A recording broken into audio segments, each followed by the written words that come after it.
Halo, selamat datang kembali teman-teman dengan saya Sarjayadi Awe. Jadi di video kali ini teman-teman kita akan melihat review untuk template yang akan kita buat di video berikutnya. Jadi di template kali ini kita akan fokus tentang analisa data menggunakan pivot table dan kita memanfaatkan Excel untuk membuat chart atau dashboard yang interaktif. Oke. Bagi teman-teman yang baru berkunjung ke channel ini, sebelum kita melanjutkan untuk reviewnya, saya harapkan terlebih dahulu untuk di-subscribe, kemudian dinyalakan lonceng notifikasi untuk teman-teman bisa dapatkan update terbaru jika video-video proses pembuatannya telah di-upload. Oke, bagi teman-teman yang sudah subscribe, saya ucapkan terima kasih banyak atas dukungannya. Oke, untuk template yang akan kita buat nantinya tampilannya seperti ini teman-teman ya.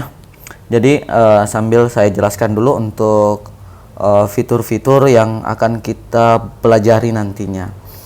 Yang pertama di sini dashboard ini terdiri dari Excel ini terdiri dari 3 sheet saja, dimana ada sheet data atau master datanya teman-teman, kemudian ada sheet tertentu khusus untuk pivotnya, kemudian yang terakhir adalah dashboardnya atau yang visualisasi untuk data-data ini supaya mudah langsung dipahami oleh yang melihat dashboard ini. Di sini khusus di data terlebih dahulu teman-teman ya. Data ini kita buat dengan menggunakan table saja, jadi seperti standarnya pada umumnya. Jadi di sini kita tambahkan nanti belajar bagaimana untuk modifikasi teman-teman ya. Di sini kita sudah pisahkan untuk bulannya, kemudian kita ambil rata-ratanya. Itu nanti kita akan buatkan. Setiap kolom yang ada di master data ini akan muncul pada sheet yang kedua atau pivotnya ini teman-teman. Jadi seperti ini akan ada di sini teman-teman. Oke, jadi ini pivot semua yang akan kita jadikan dasar, jadi saling terkait teman-teman ya, yang akan jadikan dasar untuk pembuatan dashboard. Nah, dashboard ini kita buat secara interaktif, jadi tinggal pilih bulan maka otomatis akan dibuatkan datanya, rekapan datanya seperti ini teman-teman. Oke, bisa juga teman-teman gabung menjadi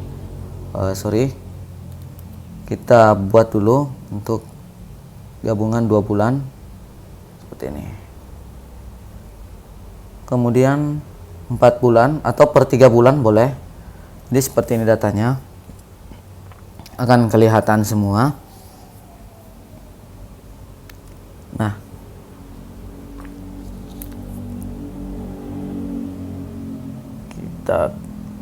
ini namanya slicer teman-teman. Jadi untuk memfilter data. Jadi di sini teman-teman bisa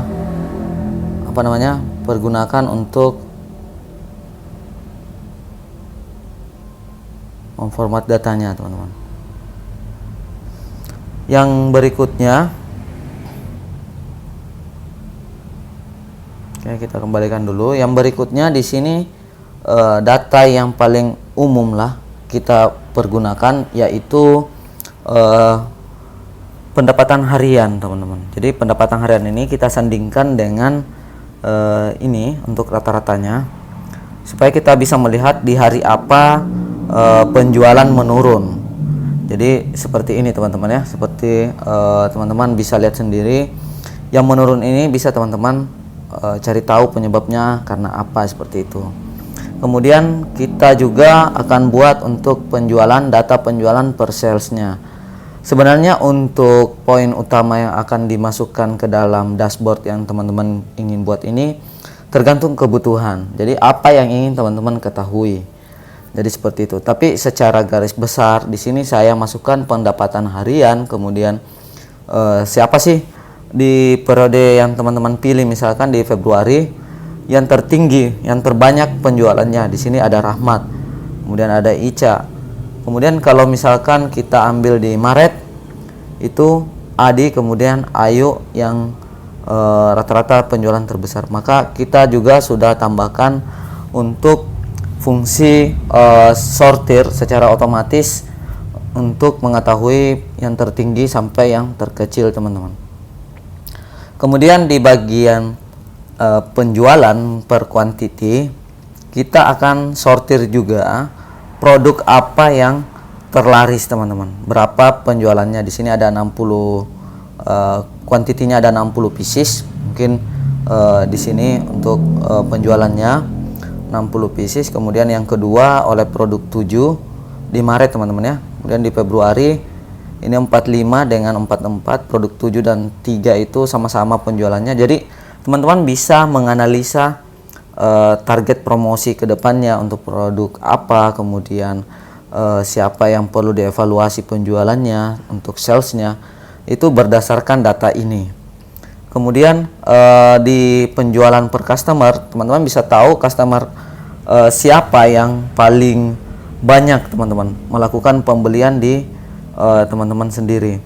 Jadi di sini bisa kelihatan dan kita bisa urutkan yang terbesar sampai yang terkecil. Lalu kita sortir, filter datanya, hanya munculkan 5 terbesar saja atau mungkin 10 terbesar saja. Itulah yang akan kita bahas di proses pembuatan nanti, teman-teman ya.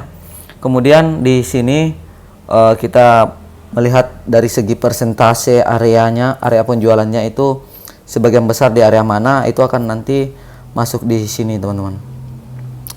Nah, di sini ada line chart, ada grafik chart, kemudian ada P chart. Nanti kita bisa atur. Sebenarnya dalam Excel sendiri itu masih banyak lagi ini chart yang dapat digunakan. Bisa menggunakan yang 3D, kemudian P, ada donut chart. Ini donut chart, teman-teman, sorry. Kemudian ada yang 3D kolom, ada bar sistemnya. Teman-teman bisa coba sendiri supaya teman-teman bisa mengetahui seperti apa hasilnya. Namun untuk modifikasi supaya tampilannya menarik, itu yang akan kita bahas. Karena jika teman-teman lihat sebenarnya seperti ini, contoh saja teman-teman, kalau teman-teman insert itu grafik standarnya seperti ini, teman-teman.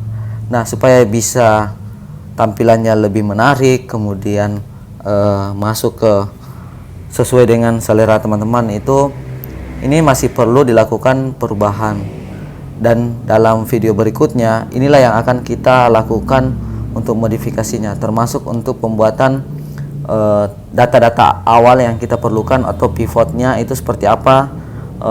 Kita memahami untuk pengaturan dari kolom, kemudian row-nya, kemudian nilainya ini, teman-teman. Oke, ini yang akan kita buat. Jadi sekali lagi bagi teman-teman yang tertarik atau merasa butuh untuk belajar pivot table, dashboard dan chartnya ini, teman-teman boleh subscribe terlebih dahulu bagi yang belum subscribe. Kemudian nyalakan lonceng notifikasi untuk update video terbaru dari saya. Kemudian bagi teman-teman yang ada masukan, kemudian ada komentar, itu bisa langsung masukkan di kolom komentar yang ada di video ini, teman-teman. Oke, mungkin cukup sekian untuk review dashboard penjualan kita, teman-teman. Semoga bisa bermanfaat, dan jangan lupa di like jika video ini bermanfaat dan dislike jika video ini tidak bermanfaat bagi teman-teman. Adapun jika video ini memberikan manfaat kepada teman-teman, jangan lupa di share atau dibagikan ke teman-teman yang lain atau ke grup-grup lain untuk saling berbagi, teman-teman ya.